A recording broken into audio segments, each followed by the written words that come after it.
slight risks, said the country's director of nuclear safety. He went on to explain that years of exposure to lead-painted toys has rendered the Chinese population impervious to radiation. Governor Paul LePage of Maine wants to change his state child labor laws, allowing children to work for less than minimum wage and for longer hours on school nights. That's a good heads up, Governor. It's cheaper than fixing the educational system, and it prepares children to be the overworked, underpaid workforce of tomorrow that can compete with the third world. Vice President Joe Biden's aides forced a man to wait in a closet instead of joining a Democratic fundraising event. That man was none other than Vice President Joe Biden. While choking on an apple, a Pennsylvania trucker ran into the median, slammed his chest against the steering wheel, and then dislodged the apple. Doctors were unable to approach for 24 hours.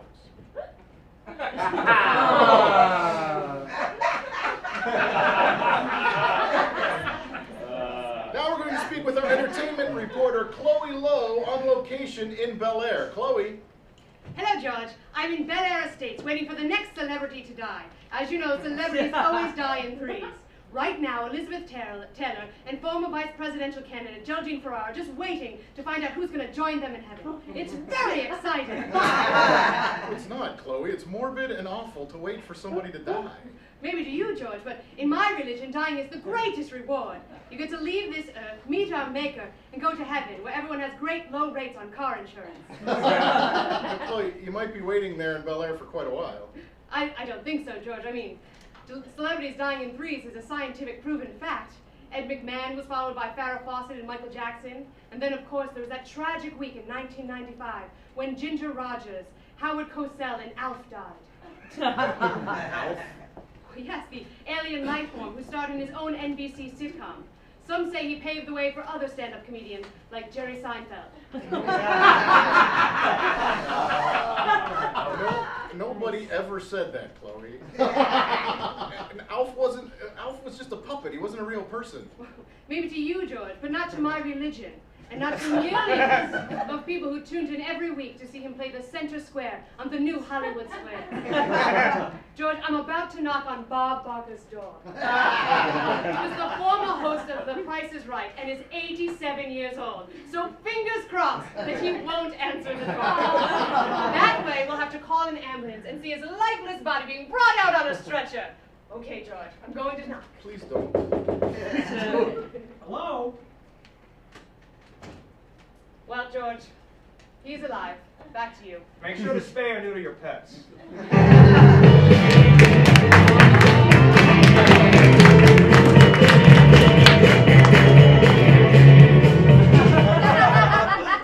Oh, God, the food is really good here, Marion. Thanks for suggesting the place. Yeah, I love to try new places. It really makes me feel like I'm doing something with my life.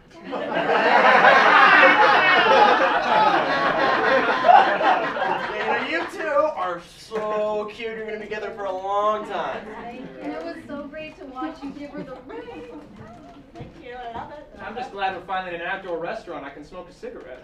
Ooh, I'm sorry. Yeah, Santa Monica just passed a law this last Thursday. You're not allowed to smoke within 25 feet of an apartment door, window, or vent. It's really to stop smokers like you to smoke on a patio like this. All right, well, I'll be right back in 1 second, honey. You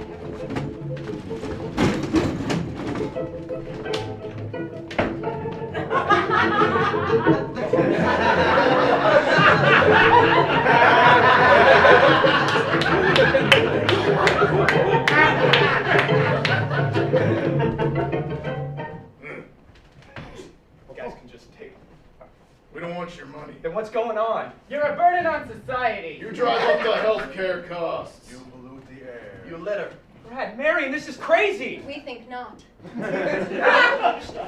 Debbie, you love me, right? Is this true, ma'am? I've never seen him before in my life. Get out!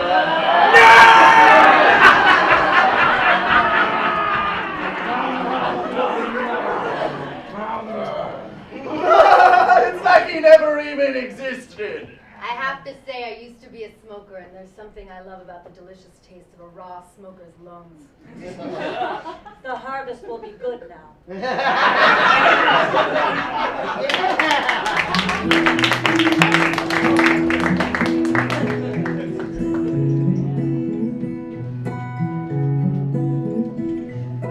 I'm a soccer mom and a newscaster. I am LA. I'm an equestrian and I take yoga. I am LA. I live in a box on Venice Beach. I am LA.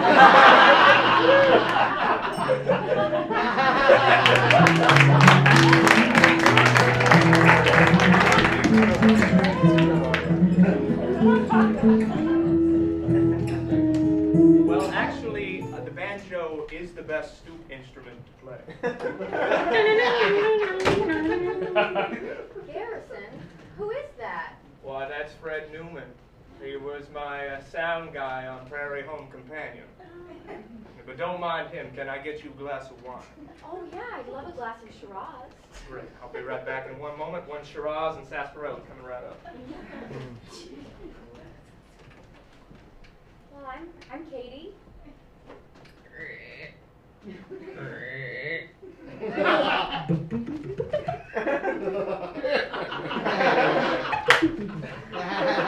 Unfortunately, I'm out of Shiraz. Well, that's okay. Do you have a cab? I do.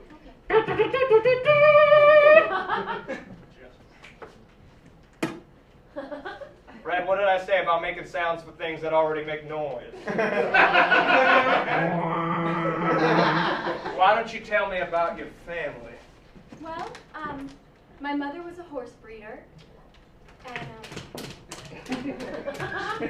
my father was a fireman.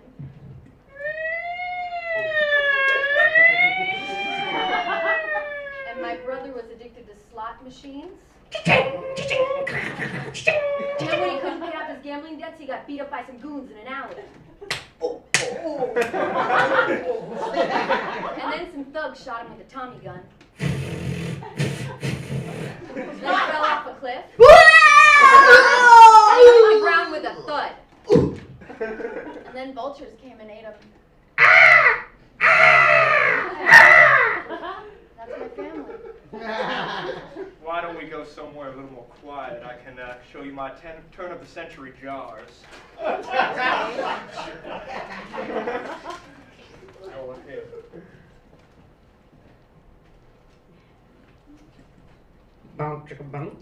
Frank!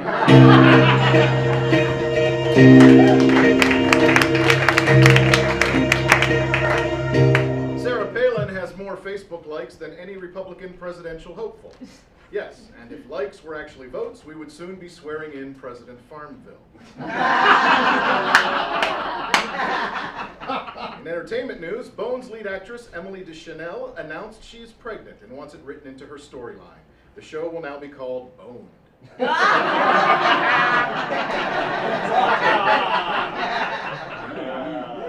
After the last song of her comeback concert, Britney Spears told her fans, "I love music." She then added, "Oh, also whatever I've been doing for the last 15 years is fun too." James Franco will be a professor at NYU's Tish's School of the Arts. He'll teach the third-year film course Mumbling, Squinting, and the Art of Dude. When asked about Franco's teaching style, observers remarked that it was disarming.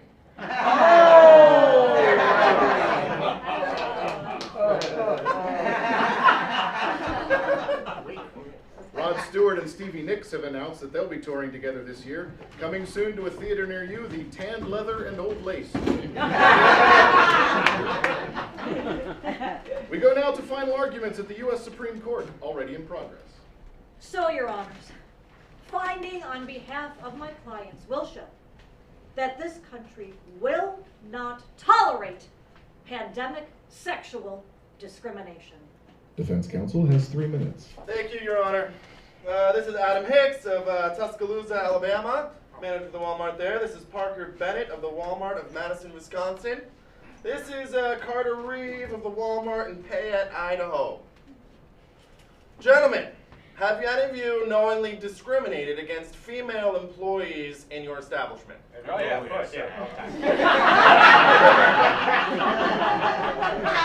Your Honors, defense is proving my case for me. I'll allow it. Walmart doesn't deny that there was any discrimination, but each of these people were doing their own thing. They were acting out of their own will, making their own standards of discrimination. I would never let a woman operate a cool forklift. I would let women operate the forklifts, but I would pay them all less than men. I pay women and men the same, but I only promote women if they perform sexual favors, if you know what I'm saying. Wait, what is the purpose of this demonstration? That each of these men acted upon their own will. They made their own decisions. They acted differently. We're in trouble. And there's no corporate responsibility. He's got you there, counselor. All right, wait a minute. Now, isn't this exactly the same as when Barry Bonds said, yes, I took steroids, but at the time I did not know that they were steroids? She's got you there, counselor. Yes! Mr.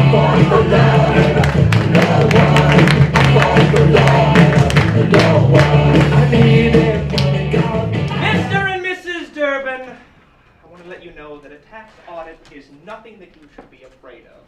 The IRS doesn't want to come off as some merciless, heartless bureaucrats. Ain't that right, Carl? Let's begin. Ms. Durbin, our records indicate that you had an abortion in September. Is this correct? Excuse me, but how did you know that? Well, Congress cut back on our funding in order to check tax audits, but they did allow us to check the medical records of anyone who is being audited. We didn't give you any written consent. Ooh, yes, you did. When you signed the tax form, we wedged in a few words there that allowed us to check the medical records in the audit. Look, we don't want you to think that we're a big government or a big brother staring down your back. Ain't that right, Carl? Carl is sort of an authoritarian figure in the IRS. I'm just a man trying to do my job. But you don't have the right to ask me questions about my body. Oh, yes, I do. Under Congressional Bill H.R. 3, I have the responsibility and the duty to make sure that no government funds is going towards, how will I describe it? Let's say the procedure A, shall we? And this is uncomfortable for all of us, so please, please be understanding, okay? Okay, so what does this audit entail? Well, the bill is pretty vague, so I can say or do pretty much anything I want. What we're going to do is we're going to check your medical bills, load at you, throw at you a barrage of intense personal questions, and then we're going to do a full cavity search. What? I know, this is very uncomfortable. It's uncomfortable for Carl, too. Ain't that right, Carl? You know what? I hate the human body, all right? That's why I'm single and an accountant and not a doctor, all right? But this is something we have to do, all right? This A-word regulation has just been dumped on my lap, and I don't know what I'm going to do. I'm glad I'm not a woman. Oh, Mr. Durbin! A new regulation puts into effect allows us to create a mandate so we're not sexist and we maintain equity, so we can check the husband, lover, or any party involved in the A regulation. Well, Congress just passed H.R. 9, which defunded our budget for body cavity probes. So, makes us both feel better. So, I guess we're going to move on to the barrage of personal questions. Okay, well, I guess that's better than the alternatives, so what are the questions? That's not my job. Carl is the people person on our team. He'll be taking care of this.